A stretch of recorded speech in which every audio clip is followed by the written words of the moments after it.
Hey everyone, welcome back to the channel. If you're ever visiting Sikkim, don't forget to include this underrated gem of a city called Ravangla. Rabong or Ravangla is a small tourist town with an elevation of around 8,000 feet near Namchi city, which is in the southern part of Sikkim. It is also connected by state highways to Pelling and Gangtok. So, after checking out from Namchi, we had a quick pit stop in Ravangla before proceeding to Pelling. We stopped by the Buddha Park of Ravangla, which features a 130-foot high statue of Buddha made of 60 tons of copper, erected to mark the 2550th anniversary of the birth of Gautama Buddha. Inside, there was also a stall where you could dress up in traditional Sikkimese clothes.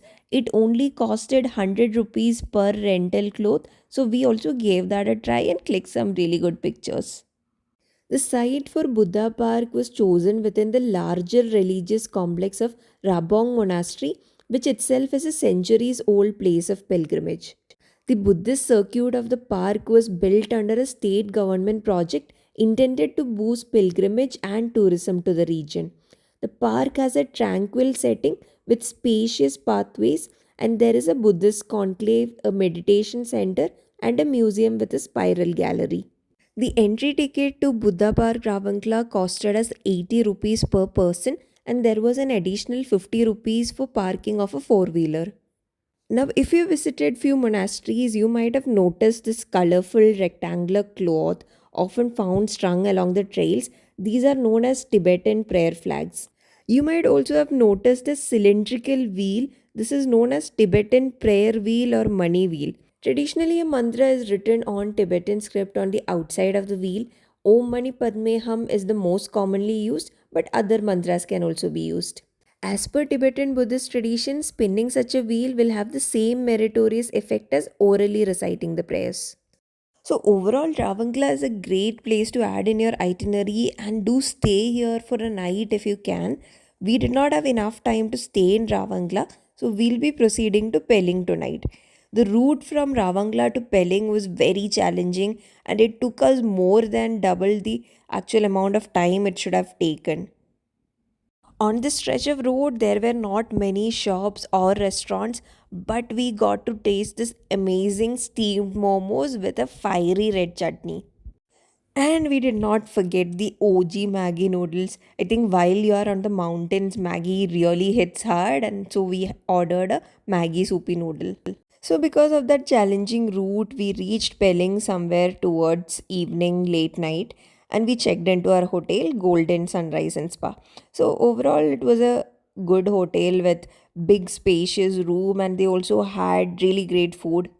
So Pelling is also known for its great views of Mount Kanchenjunga. So whenever you're taking a room, do check if you can get a room with Kanchenjunga view. It might cost a little higher than the normal rooms, but it will be worth it because you can see Kanchenjunga right at the sunrise moment. And if you're traveling in winters, make sure you opt for a room with geyser. So, since we're staying in Pelling only for a night, this was our only way of a night out. So, after checking into our room, we decided to go out for dinner.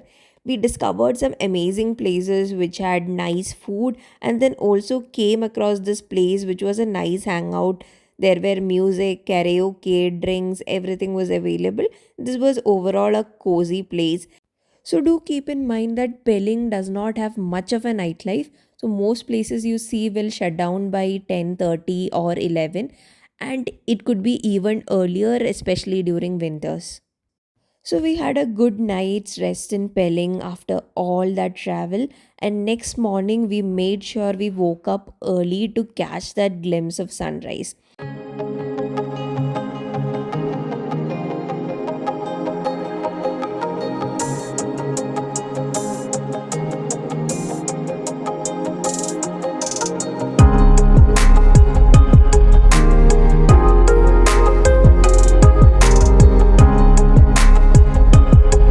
So that marks the end of our Ravangla itinerary. I've uploaded other Sikkim itineraries on my channel, so do check that out. If you've enjoyed this video, do drop a like, comment, and don't forget to subscribe to Mrs. Explorer for more travel content.